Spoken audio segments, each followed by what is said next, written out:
Director Delisle, thanks for joining us. About 55% of Mainers are employed by small businesses. And when small businesses are starting to shut down, this kind of puts a big hamper on the economy. What have you been hearing from some of these small businesses? Yeah, actually, thanks. It's definitely a crisis for small business. I mean, first and foremost, we obviously know it's a health crisis, and that's our number one priority. Obviously, is the spread of the virus. But closely behind that is the impact it's having on our economy, especially here in Maine. As you said, over 55% of people are employed in a small business. 99% of our businesses in Maine are small businesses, and when they're forced to shut down or close, even temporarily, it's just a huge impact on small businesses. So we're hearing from small business owners across the state that are really struggling because cash flow is really the important factor here. Most small businesses operate kind of on a month-to-month basis in terms of trying to kind of take in the revenue and then pay their expenses. Some are temporarily closed right now, and I use the word temporary, but we don't really know the ending here. Some might be closing soon. What is your advice for some of those businesses that might be reaching out? Yeah. So what we're telling everyone is the SBDC program. We have 12 business advisors across the state, professional confidential business advisors, and we're trying to direct everybody to our program for help and support. Because what's happening is at both the federal level and the state level, there are a lot of resources being made available. Probably the one that is most visible recently is the SBA Economic Injury Disaster Loan Program, or disaster loan that's available to small businesses. So there's been, and Governor Mills was great getting in front of that. We were the first state actually to get the declaration of a disaster and make those loans available. So what we're telling folks is, if you have a small business and you're wondering about how to apply for that loan or what else you should be doing, what steps you should be taking, we're trying to direct them to our program. We've mobilized all 12 of our advisors to do this full time, only working with in-business clients right now. We're triaging all the calls that come in, either through our website or through our phone number, to try to get you to a business advisor as soon as possible, because it's really going to be critical that these small businesses, get ahead of it as best they can and determine how they're going to manage the cash flow crunch that we've got going on. And literally every day, new programs or resources are coming out. And our concern is that it's getting overwhelming for the small business, and they don't know where to start or whether to go to the federal resources at the SBA or look at the state. FAME and the Finance Authority of Maine has a new program out. So as these things keep coming out on a daily basis, we want to make sure people know they can come to our advisors to get that kind of one-on-one guidance. It must be reassuring for some of these businesses to pick up the phone and actually talk to a human on the other side. Absolutely. Our advisors are like, everybody's sending emails back to our advisors saying, thank you, thank you, thank you. It's just great to actually talk to somebody. It's bringing people's stress levels down. I mean, this is going to be a devastating event. There's just no other way around it. We have a lot of small businesses that we're operating.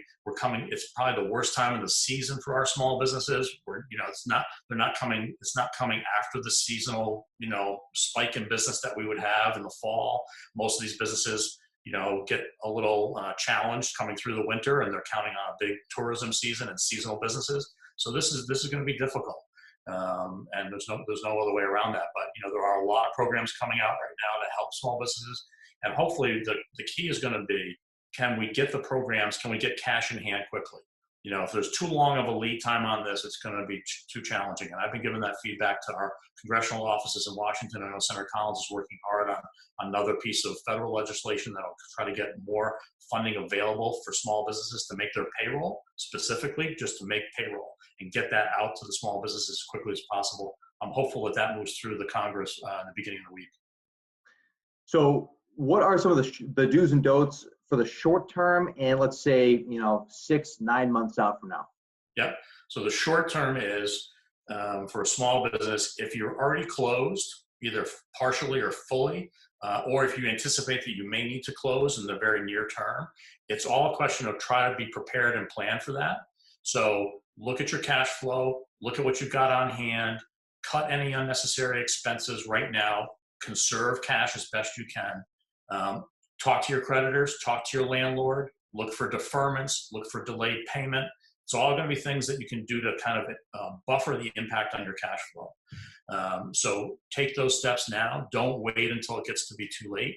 If you think you want to look for, again, one of these SBA disaster loans, whatever, either take a shot on your own doing that, or reach out to one of our advisors and connect with one of us, and we'll help you through that process. We're also looking to put together a couple short videos that we'll publish on our website to make people, give people a quick kind of how-to to get through that application process. But there are a lot of different resources that will be available, but do a lot of planning and try to stay ahead of it. Take a deep breath.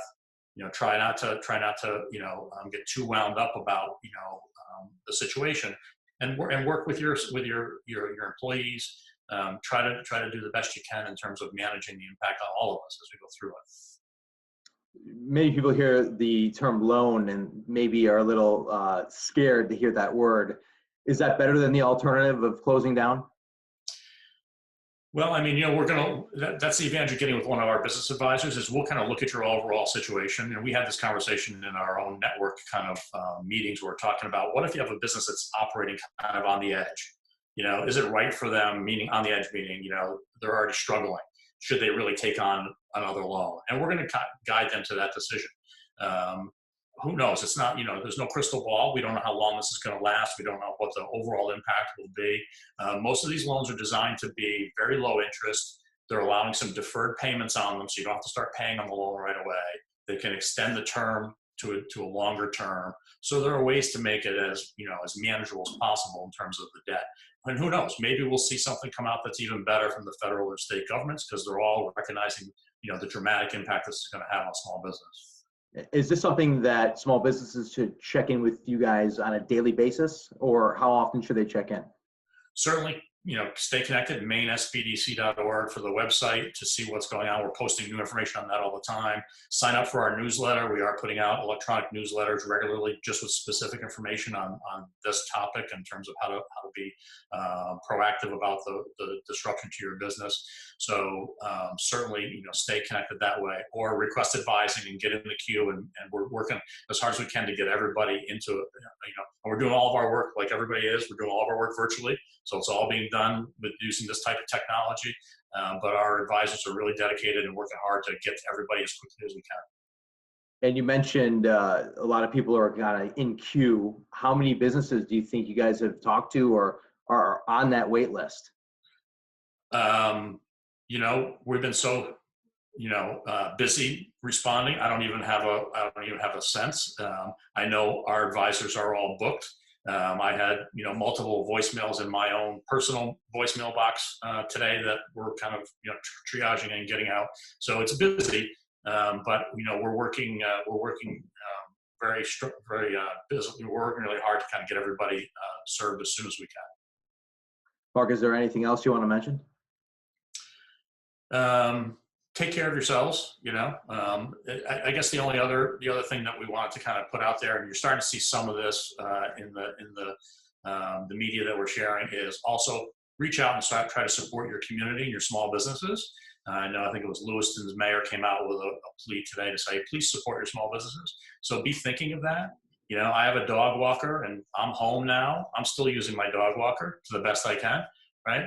Get takeout food, buy a gift card here and there for your local small businesses.